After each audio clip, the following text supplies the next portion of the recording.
Alrighty then, here we are. Successful Indie Author, 5-Minute Focus, episode 421, Diversified Ebook Revenue. Let me show you this stack over here. I'm doing taxes. And that is a massive stack of 1099 MISCs for my royalties. So here's how you diversify ebook revenue. You can make direct sales. There are plugins for websites, so you can upload your book to consumers directly, and you can take those revenues directly, and life is pretty good. There's also direct sales like through BookFunnel. You can do direct sales there. You link your PayPal, Venmo, Square, whatever other paying services you have, and link those, and people can make direct sales. I do that with an audiobook. I have direct sales of an audiobook, and it works perfectly because BookFunnel makes sure that it gets delivered. So if they have any issues, they go to BookFunnel. BookFunnel hooks them up, and they get delivered. So direct sales are a great revenue stream that you control 100%. You can also go wide, which that's Barnes & Noble, Apple, Kobo, and more. That's beyond Amazon. And all of those are individual revenue streams unless you use an aggregator like Drafted Digital, who then also is able to split your revenues if you have any collaboration titles in there where you split, and then you don't have to see the collaborator's money at all if you're the publisher, because then you can, Draft Digital will then send that share to the collaborator. So however you want to handle your money, that's how you can do it.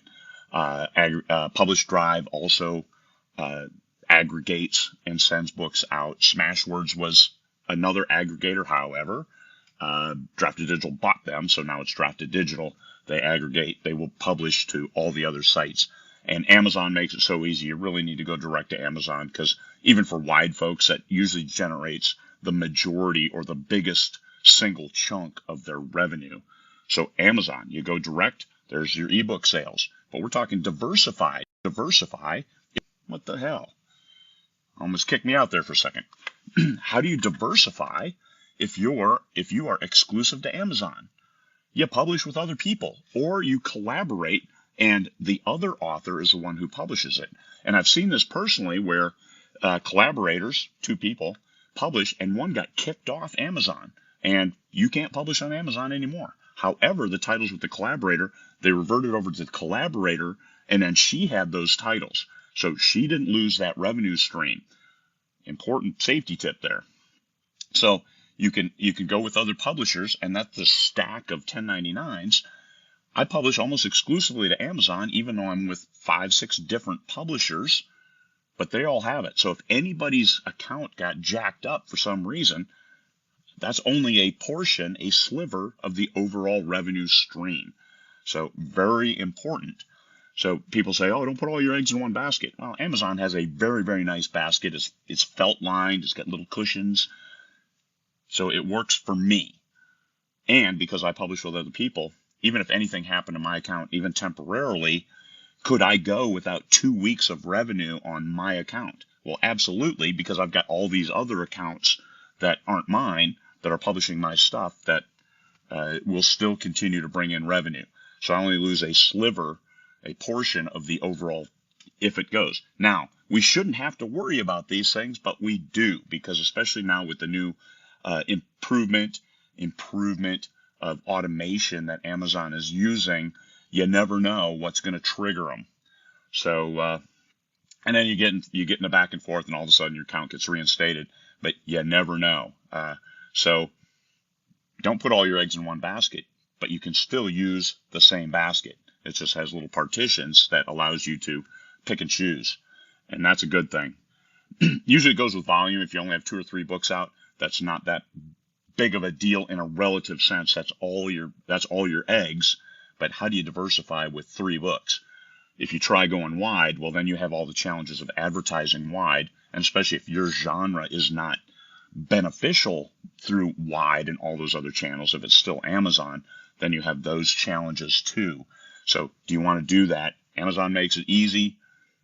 If you hit big right away, then you might look at other ways to make sure that you can keep that revenue stream consistent and flowing, even if there are some hiccups.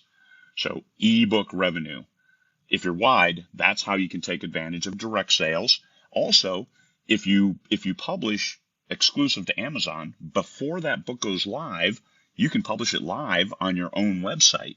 Now, does that, and for up until the time, as soon as it's in KU, you can no longer have it for direct sales. But until it's in KU, you can do direct sales. Now, that may cannibalize some of those first day sales. However, you keep your super fans happy and you pocket 100% of that revenue. So are you losing more than what you're gaining? Maybe not.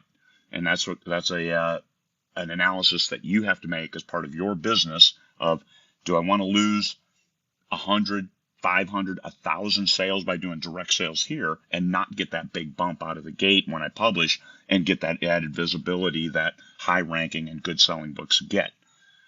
Well, you have to make that estimate on your own, but it's an option. So there you are. Hopefully that helps. Ebook diversified revenue. Even if you are exclusive, you can still diversify. All right. Peace, fellow humans. Oh, and Stanley abandoned me this morning because it's cold out. It got down to like 10 degrees, and so his little dog body got cold, so he went into the warm bed and not this one here. Peace, fellow humans.